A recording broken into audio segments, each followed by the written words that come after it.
is Ashley with Dawnbird Delights. This is actually going to be the very first tutorial that I am ever putting out. Sorry, let me move my light back over here so you can see what I'm doing. I am super excited about this, so let's introduce what I'm actually going to be doing. These are an example of one that I did the other day. So these are some beads that I made using Cernet translucent and some lavender embedded in there.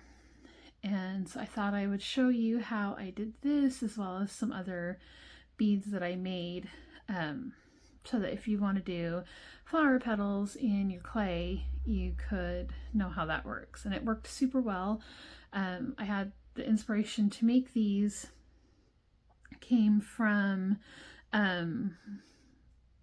someone on one of the Facebook groups that I'm on was asking how they would make a memorial bead or rosaries using polymer clay and flower petals from their grandparents' funeral, and they weren't sure how to do it or if it was possible.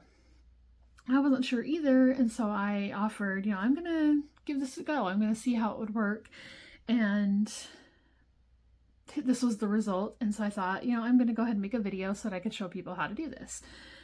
And I had a few different ones that came up, and I do apologize. The polyurethane on the top is still drying, so they're still a little tacky and not quite as shiny as I want them to be. And I do still need to practice my bead shaping, but the theory is sound, and I thought they worked out really well.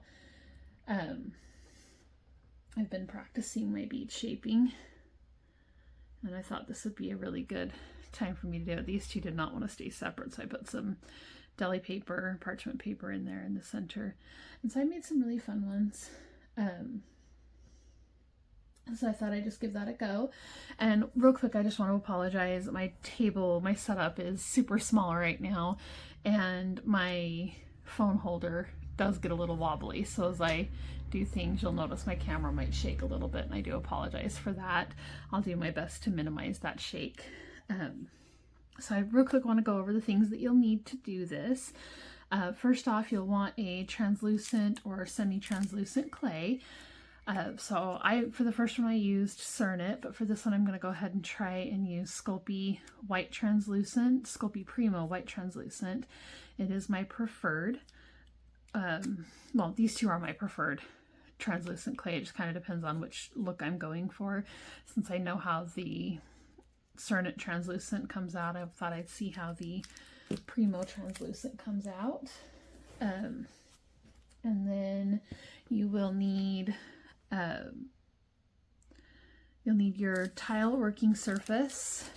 I prefer to work on a tile, but I do also have this. This is technically a roll of fridge liner that I got at Aldi, but I keep that on my work surface because I work on a little TV tray and I don't want to ruin the wood surface of it.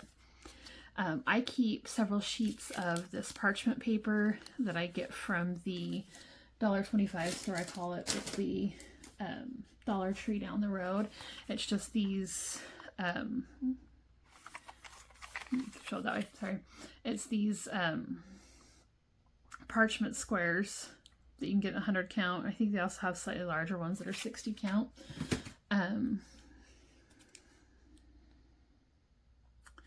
So I've got this Sculpey Primo, and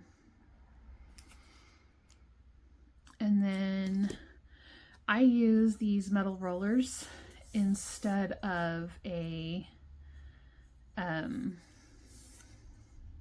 acrylic roller, just because I always struggle with the acrylic rollers. These are actually a cannoli form that I grabbed at Hobby Lobby. You can get a pack of 4 for like $2, and they make a fantastic clay roller. I highly recommend those. I also have a tissue blade, very thin, very flexible blade, great for cutting things. I keep, instead of the smaller tissue blades, I tend to have these box cutter blades that are the breakable ones. They are not flexible at all. If you try to flex them, they will snap, so be super careful with them. I intended to get larger ones when I bought them, but this is what I ordered on accident. I have a X-Acto knife. I don't know for sure that I'm going to use it, but I'm including it just in case. I have a small metal cutter. I have not used any 3D printed or plastic cutters with this yet. I don't know how well those would do with the petals, so for now I'd recommend using a metal cutter if you have them. I also have a pair of tweezers. These are going to come in very handy, and I will show you why later. I have a bead roller. I did not use that on the first one. I struggle with the bead rollers. I got this one at Michael's some time ago. They clearanced them out and then they brought them back. At least at my Michael's they did. I don't know if yours will have it. This one's handy because it's got a little guide as to how much clay to include. And then I use these doll needles that I got from Michael's as well. It's their Loop and Thread brand. This is how I put my the holes in my beads. And then last but definitely not least, probably one of the most important parts besides the clay, is your petals. I went on Amazon and I just searched for dried petal leaves, and I was able to get this box of 9 bags of all sorts of different flowers. And it's got roses, it's got lilies, it's got lavender, it's got jasmine, it's got all sorts of different flowers. So you can really play with those. And it was only like $6, I think. So, and then this is my little clay tip. If you don't like getting a lot of dust on your pasta machine, that's the other thing, is I do have my pasta machine here. I do recommend that if you need, if you struggle with rolling it out. You can roll everything out just using your metal or acrylic roller, but I recommend the pasta machine just because it does make things easier. I was looking for a solution to keep lint and dust, and I have 2 cats, and so I get cat hair on absolutely everything. But I was looking for a solution to keep all of that off of my pasta machine when I was not actively working, and then also when I was drilling or sanding or anything like that, because I work in my living space. And I had this idea of using a shower cap over my pasta machine. And so that's what I do. I just keep this cute little shower cap over top of my pasta machine, and it keeps the dust off quite nicely. So that's just a little tip. You do have to take the handle off, so I just reinstall that each time. And then one thing I forgot to mention is I don't know for sure that I'm going to do it this time, but I did want to have it handy. It's not, there it is.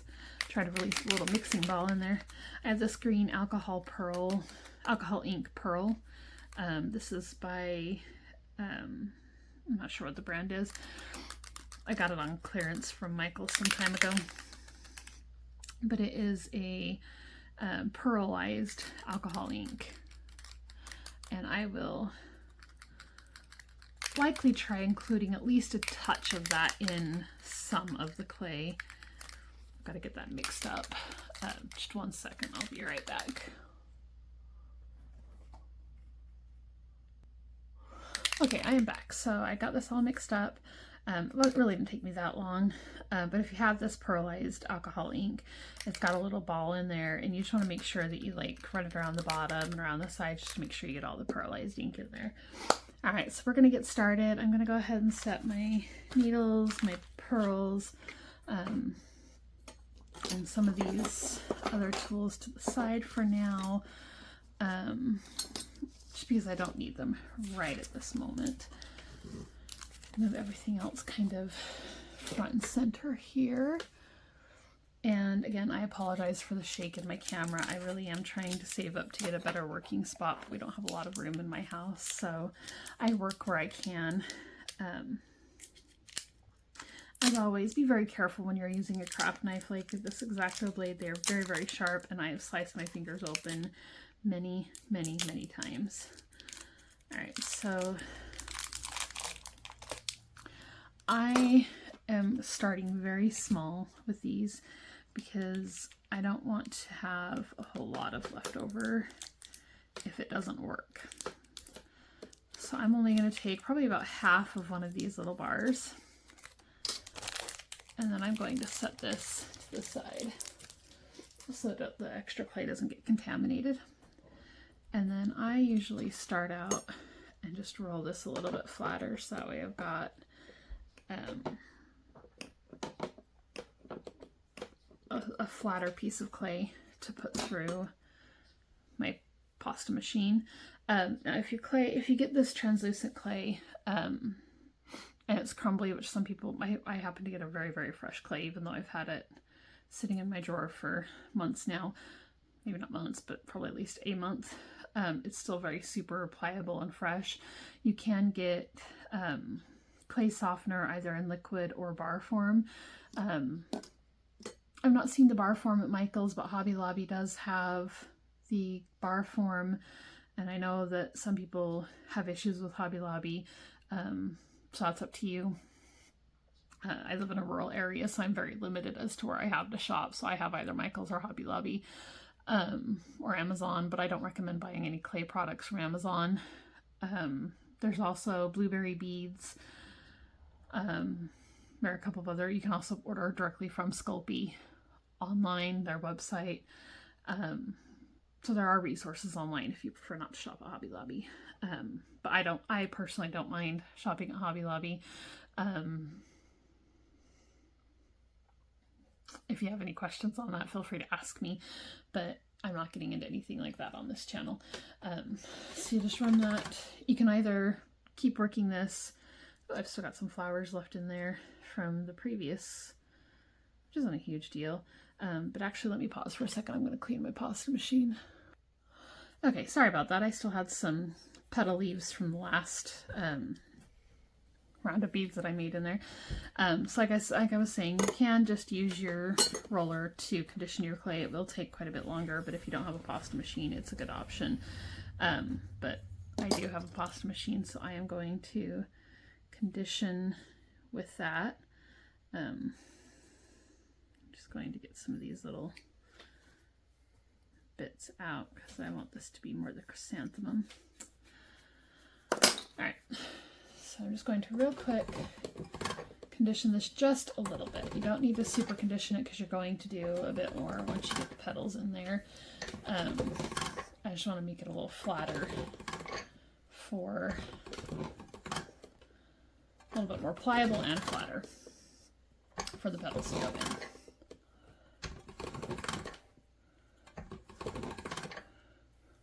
And you just kind of want to keep or condition it until your super rough edges. So you have a couple of these little ones, but you don't want any super fluffy edges. And then I'm going to take it down to a 3 on my Atlas pasta machine, so it's a little bit thinner. And then, like I said, I'm going to use these chrysanthemum flowers, and they're super bulky, so I can't work the whole flower in there like I would with like a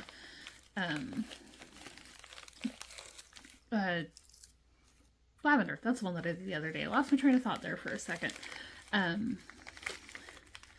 But I can do the petals of these. So I'm going to pull out a couple. No, I think that's good with just the 2. And this is where these tweezers come in handy, because I'm just going to kind of pull out these petals and just drop them in here.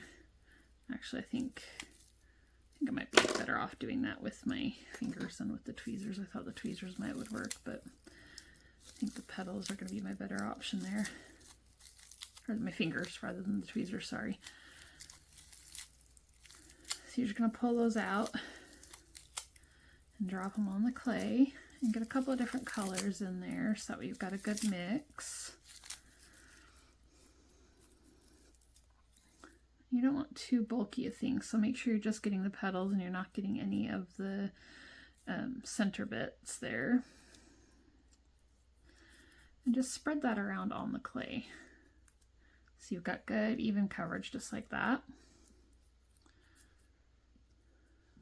And this is going to be a messy process. Messy is good. Messy is creative. Have fun with it. And then I'm just going to roll over it, just kind of push those petals down into the clay a little bit, and they're going to fly everywhere. That's what petals do, especially these dried ones.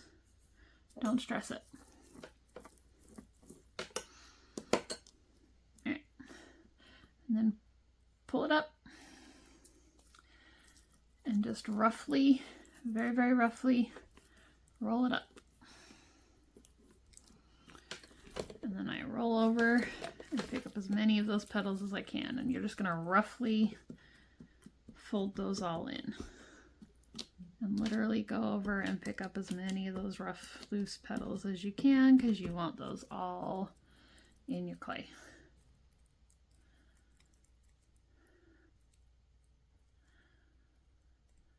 I'm just going to push those other ones to the side. Alright. You don't want to overdo the petals because that'll overload your clay and it will make it a lot harder to work with. So you can kind of see you've got the petals showing through. And then if you don't want to get the petals in your machine like I did with the lavender that I did, you can roll this back out by hand. Or you can, if you have a machine that's easier to clean out like I do, you can roll it back through your machine. I'm just going to set this back to 0. Roll it through the machine, just kind of take a look and see what I think there and decide if I like that look, which I think I do. And then I'm going to cut it in half using my tissue blade here because you need that sharp blade to cut through the petals. And I'm going to leave half of it to the side, and I'm going to take this a little bit thinner.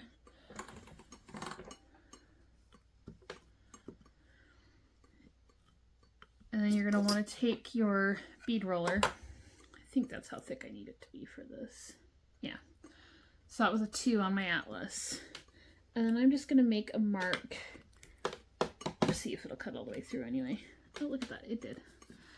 Didn't do great because of the flower petals, but that kind of tells you how much of the clay you need for the bead.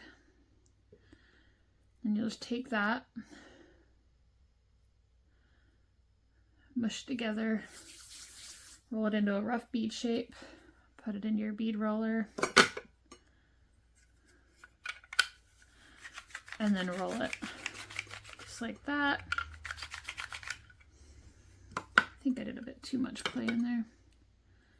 May also be struggling. Like I said, I didn't use this last time I made the beads, so it may be just struggling with the amount of inclusions in there. Try again.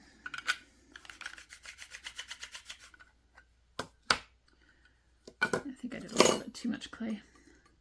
So in that case, we just chop that off.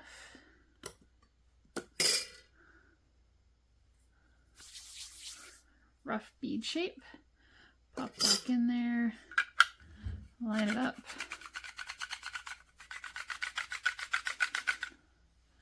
Roll again. And there we go. Perfect little bead with some petals in there. And then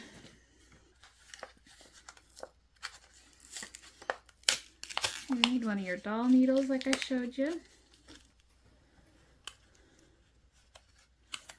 This part gets a little tricky because you don't want to squish your bead. But I just hold it very loosely in my hand and I take my doll needle and I just go straight down in and I'm twisting. So you can see that my fingers are doing this little twisting motion. And that just kind of helps keep the needle loose in there. And you only go about halfway through the bead. Pull it back out, turn the bead over, and then I hold it like this time. And I try to find the polar opposite. And then hold it loosely, do that twisting again. And then you want to make sure that you're going straight through. And keep twisting until it comes back out the other side. And I kind of missed a little bit, but you can always just squish that back down. So now your bead has a hole all the way through it. And then I just kind of reshape it a little bit on my finger there, or on my hand there.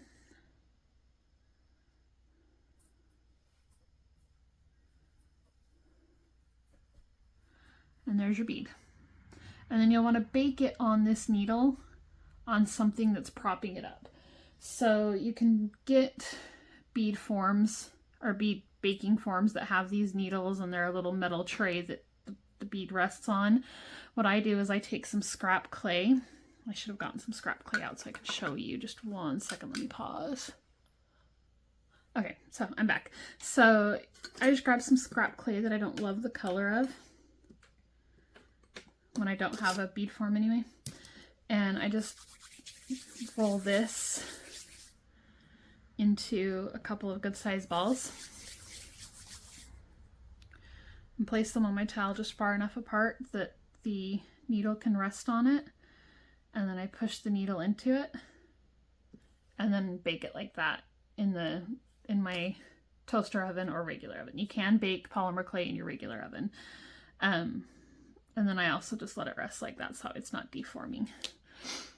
All right, so that's how you do that with a bead roller. If you don't have a bead roller, you can just form these by hand. So same thing, you just cut off a small amount of clay, however much you want. That was about the same amount that was in there. Just kind of squish it together with your fingers, and then hold this hand in a slight cup motion or shape. Hold this hand steady, and then roll your other hand in the rolling motion on top. Do your best to hold that bottom hand still while rolling your top hand, because that's going to give you a more rounded shape. And then you may have to kind of shape it with your finger a little bit once you're done. And there you go, there's another round bead. Of course, this one's just a little bit smaller. And you are going to need a second needle, which is why I recommend this multi-pack. And you just do the same thing. Hold it loosely, find where you want to have that be in your bead.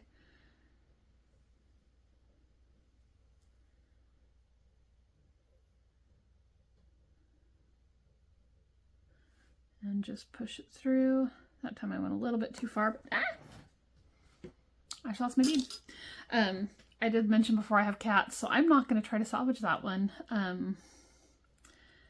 They leave hair everywhere, and so that's probably now covered in hair. I will pick it up in a minute so they don't try to eat it, because I do have one cat that will just eat any plastic she can.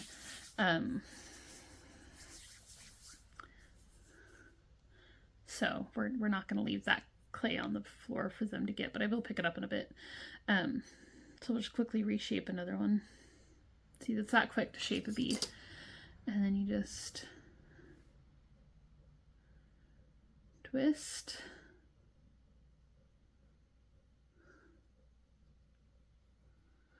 Pull that back out. Find about where it is on the polar opposite. Twist through until it comes out the other side. All right, so now this time you're not going to want to leave this one on this. You just gently pull it off. Pick up your other needle and just thread it loosely on. And you'll just want to twist it and push it up there to meet that other one. And that way you've got a good guide if you're keeping your beads about the same size. All right, now I am going to take a tiny bit of this one because I really want to try this with this. Actually, no, I'm going to do that alcohol pearl or pearlized alcohol in a bit. I'm going to set that aside. I'm actually going to double up this clay and roll it out just a little bit because I want to make a necklace charm with this little heart. And I want it to have a bit of a bezel on it. So I've got some cling wrap. I'm just going to lay this cling wrap loosely over top of it, smooth it out a little bit, and then I've got this metal cutter that I showed you earlier. And if I place this correctly, maybe even roll this out just a tiny bit more. I do want this to be thicker, so I don't want to roll it out too much. But I may be able to get two out of this, and instead of a necklace, make earrings. But then you just push firmly, do it again.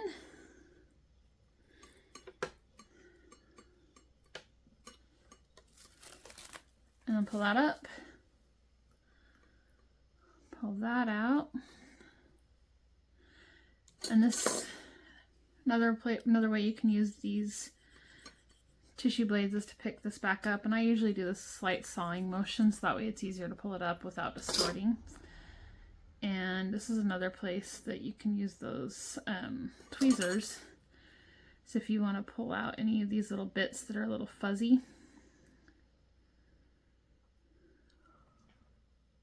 you just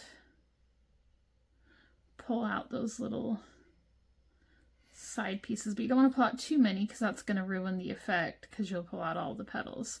So you can also just kind of push them back in, and then after it's cured or baked in the oven, then you can just sand those off or cut them off, whichever. So it's up to you if you want to go ahead and pull them out now, or if you want to leave them until after it's cured. It's up to you. That doesn't want to come off my tweezers. There we go.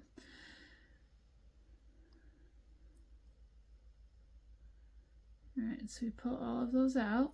Well, not all of them, but I'm going to leave that one because I don't want to lose that petal right there. Alright. And then same concept. I'm going to go ahead and run a hole through these. I'm just going to start there at the top point and twisting all the way through.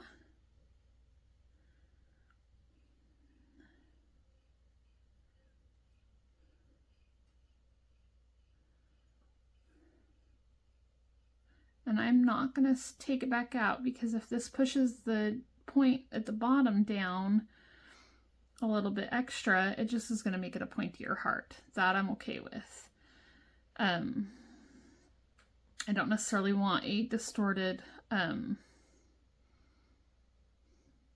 ball bead, but I don't mind if this one pushes the point of that heart down a little bit more. And then I'm going to go ahead and do the second one on this same needle, just because I don't want to pull out another needle. And to show you can do it, it's just a little bit harder because you have to avoid distorting your first bead. But you just keep twisting. If you realize that you're going off center, you can just pull the needle back out, kind of squish it back together, because that's the nice thing with clay is you can squish and start over. Because you can feel, as you're going through, you can kind of feel with your fingers that needle going through, so you can feel where it's going. And there it came out the bottom, and you just gently push it on up, and there we go. All right, and then I'm just going to leave that one right there, because where these are flat, you can just bake them directly on the tile. All right, so now I do want to see, just out of curiosity, what will happen if we do that alcohol ink in here. And I highly recommend using some gloves when you work with alcohol ink. Otherwise, you're going to end up with stained hands, which is not fun. I'm only going to use one glove, so I'll just work it with the one hand. I'm just going to do one tiny little drop. I don't want too much of that.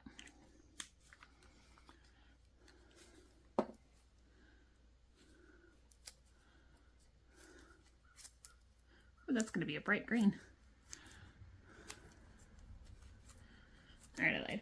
It's going to be too slow if I do that with one hand, so let me put on this other glove real quick.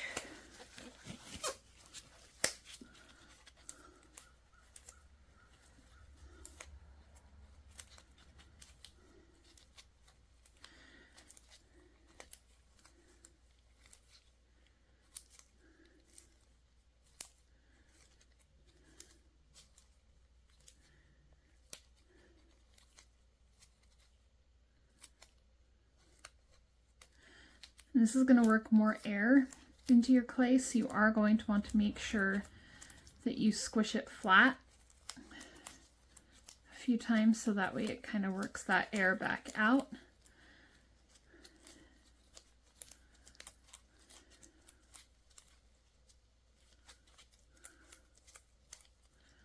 And then once you've got it mixed into a consistency that you like, that ink will be worked in and you can take your gloves off because it's not going to stain your hands now.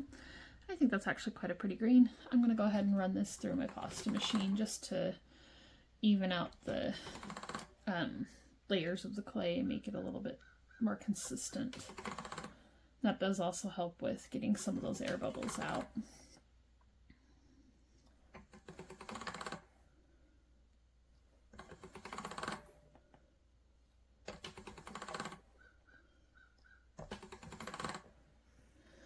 Okay, and as you can see, that's also worked the petals in there a little bit more than they were previously. They're a little bit smaller pieces now and they're a little bit more dispersed. So I'm going to go ahead and make 2 slightly smaller beads from this, just real quick. But I'm going to make these square. So if you just get your shape in there, you can squish, just kind of keep shaping it into a square. And then I use my tile to my benefit. And you just shape it into a square using the tile.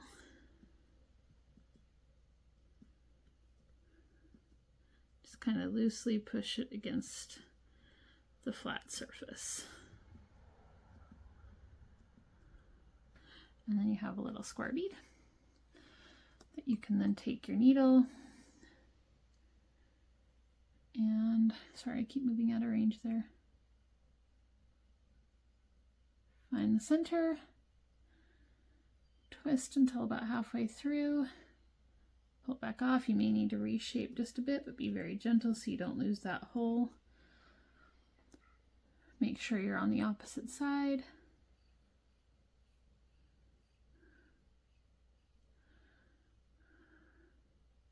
Twist, twist, twist. Till it's on there. Now you have a green translucent bead with petals. I'm going to do this one as well real quick so that we've got a matching set. I think that one's going to be a little bit bigger, so I'm going to chop some of that off.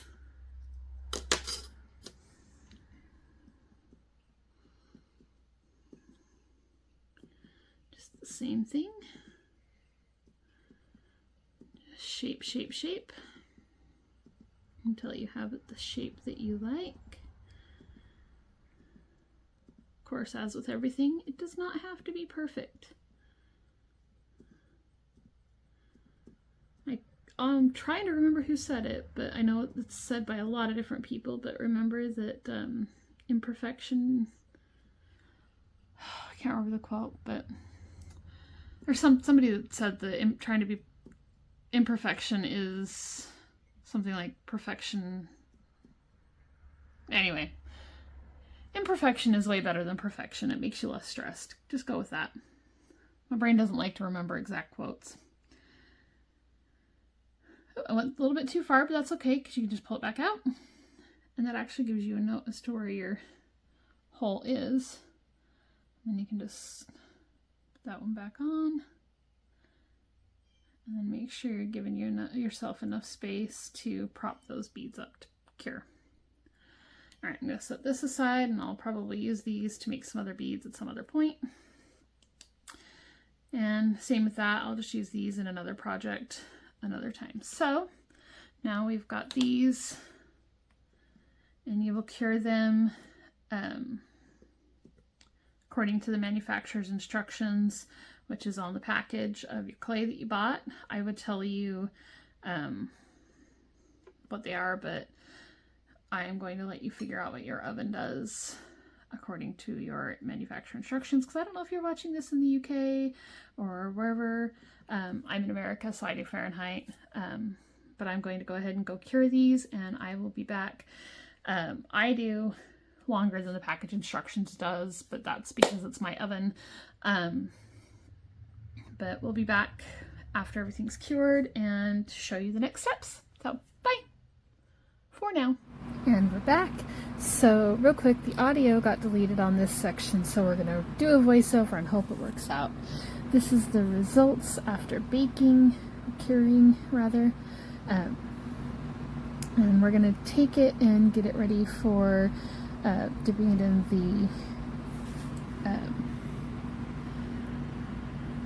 the polyurethane. I'm just pointing out here that these are the different beads. I did make some extras. The top ones there, I rolled them out and then I put them down and I squished them and turned them into kind of a flat disc beads. These are some ribbons that I made. If you like how I did these, I'm happy to do another tutorial on these. Just ask, or I can direct you to a couple other people that have some tutorials on them. They're super fun little ribbons. But these are the finished products after curing. I'm really excited with how they turned out. Not sure. Oh, those are the beads that I did with the paint on them. I painted those after putting the polyurethane on them. You can do it either way. You can paint before doing the polyurethane or after. I prefer painting after just because I like the way that it looks better. Because I don't like the way that the polyurethane kind of dulls the gold.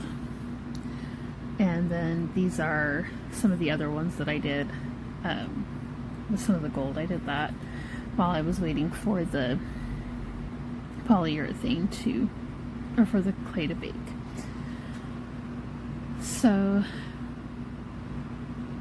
not 100% sure what I was doing here. Oh, I was grabbing that paint. That's what I was doing. So this is the paint that I used. It's the Deco Art Extreme Sheen in 24 karat gold and silver. These were, I got them at Michael's. They were like $3.99, but I had a coupon. They almost always have coupons at Michael's. They're really good. They do take a couple of coats, but they worked pretty well. I thought they were really, really nice on there. Really good thing. And then for my polyurethane, I have Varathane Ultimate Polyurethane water-based, and I just keep it in that glass mason jar to make it easier to dip in and out of. And it keeps it from evaporating, and I stuck that label on there so I would remember it's that and not milk, because it looks a lot like milk. And I do 2 or 3 coats. This time I actually end up only doing 2. But you let it dry between each, and I'm kind of demonstrating my method there. But you just dunk it, make sure it gets coated, and then you pull it out and tap it. So it kind of takes a second to open it there. And actually, later on, I almost dropped it. It was super fun. That would have been a big old mess to clean up. But now that I've got it, I never work with it fully in my hands. It's not, you can't really tell, but it's somewhat resting on the table there. But you just dip the whole thing in, and sometimes I have to tip it. And then I just pick it back up, and then I apologize, my hand really gets in the way of what I'm doing here. Like I said before, this is the first tutorial I've done, hoping I'll get better. But I'm tapping it on the side of the jar just to get excess polyurethane off, and it's just, I'm letting it drip and tapping it to get all that excess off, so that way it doesn't pull up too terribly bad. It's still going to pull up a lot. And then I just scrape it off, and I'm only scraping it off of the bottom of the needle. So this is still stuck to that needle that it cured on, just to help make dunking a lot easier. And then I've got this, that's actually a fondant mold that I got on clearance at Michael's as well, and I just use that as a base to stick things into. So it's a silicone mold. You can use whatever you've got. And I'm just going to dunk this one as well. This one's a little bit harder to get all of them in there, but I get it coated. And I'm actually picking it up more than I thought I was there. I try not to do that when I'm working with this, just because I don't want to spill my polyurethane. But there you can see I'm tapping it. And just trying to let as much of that drip off as possible. And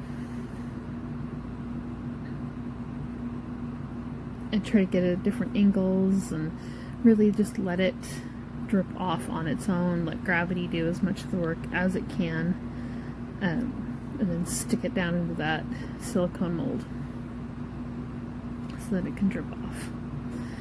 And these ones were a little bit trickier just because they're dangling, but I just did the same thing, stick them in there. You'll notice I had tape wrapped on the needle. I did that after curing, just to kind of help keep them spaced apart so they didn't all go sliding, because they were sliding quite a bit on the needle. And I just make sure that top one does get a good coating, and it did. It got a pretty good coating in the end. And same thing, just lift it up, tap it, let them drip for a minute. Now with these ribbons, you'll notice I do stick them in at an angle, and in a second I'm going to stick a paper towel underneath them. This method did not work so well for the ribbons, so if you're making ribbons, I recommend doing what I did later, where I actually propped the needles up so they were across two bottles, like two paint bottles, rather than at an angle, so that way the ribbons were hanging straight down. That worked so much better for letting them drip evenly. So there you see me putting the paper towel underneath it, because otherwise it was going to be a big old mess.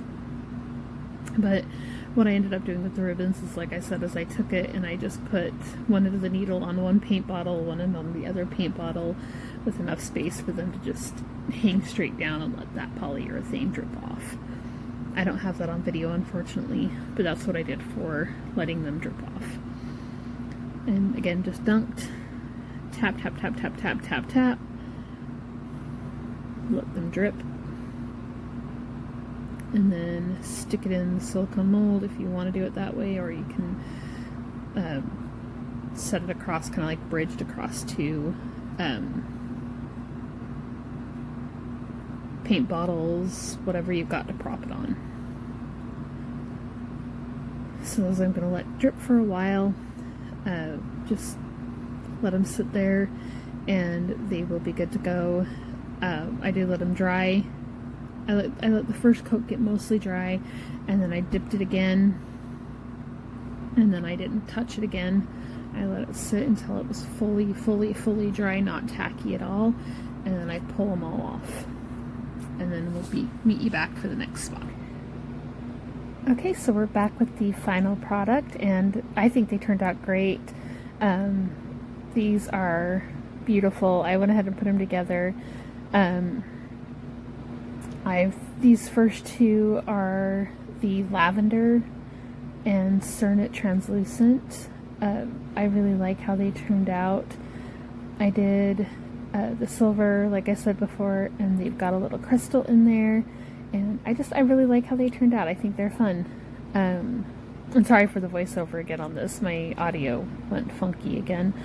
But these are really cute. I like the kind of gray and purpley tone that they are. Kind of greenish gray. I think they're fun. And then this next pair are the lavender ones with Cernet translucent again, but this time with the gold dip look. This is definitely a technique that I need to practice. This is my first time doing the gold dip look, and it's something I need to work on, but I really like how those turned out as well. And then these last three pairs are the Primo translucent, white translucent. This is the one that I used the alcohol pearl ink with, and let's see, like there I'm doing I'm telling you which one's which. Obviously still my first tutorial, bear with me, I'm figuring this all out. And I'm looking for the lavender because I wanted to show you what the petals actually look like. Like, they weren't the whole flowers, they were just the little buds. But I'm not gonna find it. I didn't realize that I'd put it back where it went instead of with all my clay collection. But anyway, Cernet translucent was that gray and purple look, and then these are with the Primo white translucent, and I actually liked the Primo white translucent better than the Cernet. I feel like it came out a lot better. I'm just pointing out again that had the green pearl there, and those were the chrysanthemum flowers. And I'm going to go do this again with some rose petals probably tomorrow because I loved how much this turned out, or how well this turned out. So that's a little closer look at it. You can see the little petals in there. The green kind of hides them a little bit, but I do love this next pair that I'm going to show you. I like the pearls in there with it. I think the little squished flat beads turned out super, super cute. And you can really see the petals in there. And then this heart with the ribbons. Oh, I'm in love. I love this pair. I'm keeping all of these for me. I thought about selling them, but I'm going to have to make more because I think they just turned out absolutely beautiful. And I am so excited to get to wear these. Sorry, it kind of got a little dark there, but I just love how they turned out. The ribbons are super flexible. They're very, very thin, so they look like they're fragile, but they are not. They are very flexible and very fun. I love how this pair turned out. I think they're really fun, and I hope that you give it a try and that you, if you do, you love this technique because I think it's so beautiful and it turned out absolutely fantastic. I think it made some great pairs, and I'm actually gonna show some little beads that I had left. So I actually ended up using every little bit of the clay because you can just keep making beads and keep having fun with it. So there's very little scrap left because they're all handmade, very organic, very rustic beads. But I hope you have fun with this and that you enjoyed this tutorial, and I hope you come back for more tutorials and enjoy. Thanks.